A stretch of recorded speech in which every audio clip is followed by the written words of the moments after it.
Does the raven overhead, the sparrowhawk, the rowanberry or the aspen root know that life is on the line?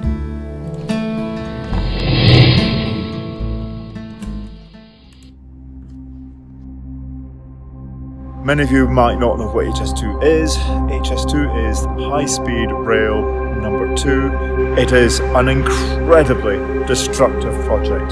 So today, Mr. Speaker, the Cabinet has given high-speed rail the green signal.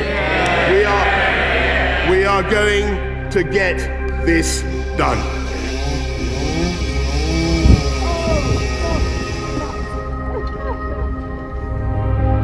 So basically what we're doing to try and stop HS2, it kind of depends on the site, particular site. There are 16 sites in the Colne Valley, which we are trying our very, very best to cover, but we need more people than we've got. But you can see everywhere there are work sites, and really what we need to do is just get in the way of the work. As soon as we're in the way of the work has to stop.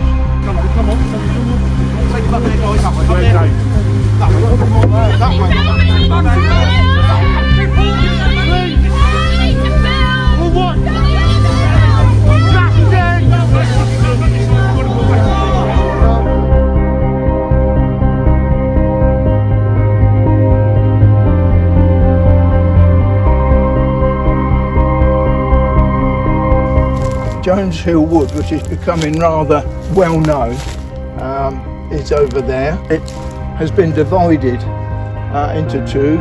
HS2 have taken one half. There's a tree protectors camp in the other half, so they're keeping a good eye on things. And there's a big standoff between the environmentalists and the HS2. Jones Hill Wood tree protectors took HS2 to court, to the High Court, and got an injunction for them to cease felling. And if it wasn't for the tree protectors camped in the wood, there would be no wood there anyway. That wood is standing today because of very concerned people, local people and people from all over the country. I think it's really important that people do what they can. It's not just about saving the trees or stopping the train, it's about locally, nationally and globally creating a better society and making a choice about what society you want to live in.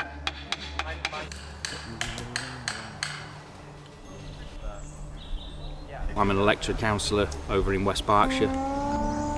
I am prepared to be arrested, I'm prepared to go to prison to save this incredible piece of woodland, one of over 100 that are under threat. The environmental impact is not going to be remedied with planting a few saplings. People think that you can plant a few trees or a few hectares of trees for every 1 hectare that's removed, and it's not the same. You know, you're never going to get that kind of ecosystem back for another few centuries. You know, there's a nest up there. Yeah, there's a bird's nest up there. National England work under desperately difficult conditions. I know they're seriously underfunded. But what's happened with these licenses, this license application from HS2 is, 1, Natural England virtually rewrote it for them so that it could be passed. 2, the information that we have on the species that are here, the Barbastel bat, for instance, there is no mitigation available for Barbastel bats, and yet Natural England have included Barbastel bat on this license and saying that HS2 can move them, translocate them, do whatever they wish. They can kill them in the name of HS2.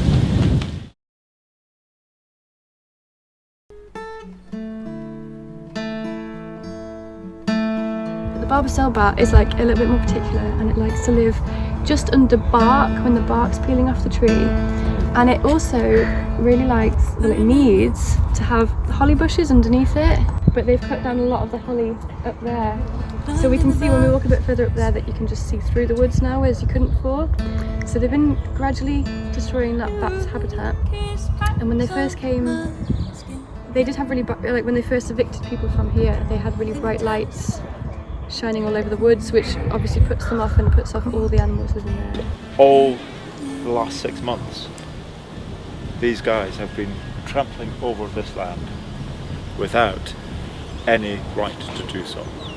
So the guy who owns this land has been defrauded out of his land by a land agent who works for him but is paid for by HS2. Tell me, Barrett, what is this about?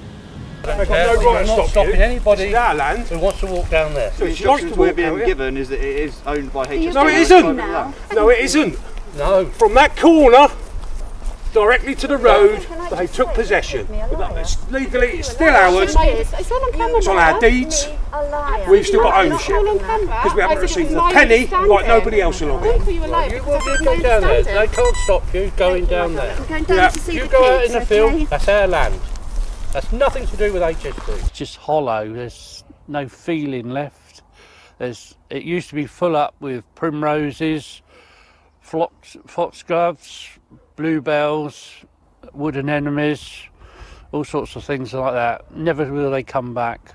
Absolutely disgusting what they've done. I'm not going to stand by and let them cut every fucking tree down here without doing anything. Absolutely not. New developments, new infrastructure really needs to avoid ancient woodlands at all costs, rather than see them as a sort of dispensable part of the landscape that can be, erased in order to make way for development.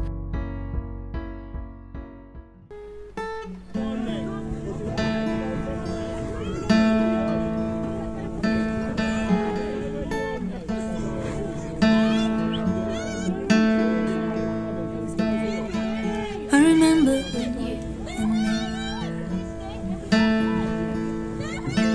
climbed in the boat